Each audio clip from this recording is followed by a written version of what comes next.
kailanman ay huwag kayong pahinaan mo ang inyong mga kalooban. Man ang inyong naranasan at mangyayari para sa mundo. Ibahin ninyo ang inyong pananalig at pagtitiwala at pananampalataya sa Diyos. Dahil ang lahat ay daraan lamang. Hindi ito magtatagal at tunay na lulunasan ng Diyos ang inyong mga sugat at mga pagsubok sa buhay. Hindi kayo mabibigo dahil kami narito.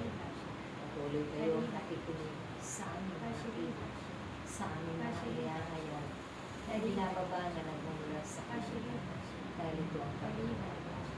Kaya't ang katotohanan ay inyong ipaglaban doon sa masama. Ang mga bagay na mabubuti ay patuloy ninyong ibahagi at panaganap ito sa sanglibutan upang ito ang maghari at pakailangan. Kaya't ang paghahari ng Diyos naway manatili sa bawat isa at ang pananaligan lamang wala ng iba at pagtitiwalaan ng inyong mga buhay. Hindi ang Diyos na makapanagilan sa lahat. Tawagin niyo siya ng kapit at tumulo sa tuwing kayo'y may mga pagsubok sa inyong mga buhay na nakakalimutan. Sa tuwing kayo ay may kalungkot. Sa tuwing kayo mga may tama. Kaya ang lahat ay kanyang papawin hanggang sa kayo'y nabubuhay sa sanlibutan. Magpatuloy lamang ang bawat isa na magbibigay, magpanalangin. Dahil kapag kayo ay iisa, 10 ng inyong mga kapwa tunay na mapagtatagumpayan ang lahat.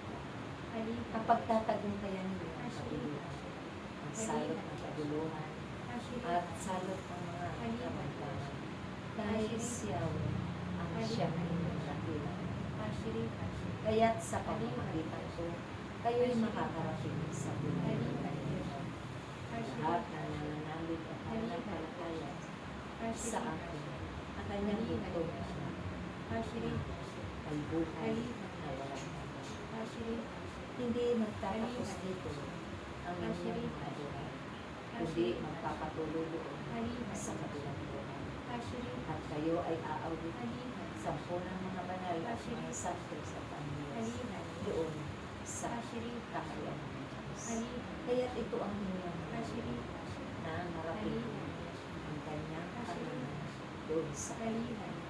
Dahil ako'y naroon kasama ng mga Diyos na nagpupuri walang hanggan.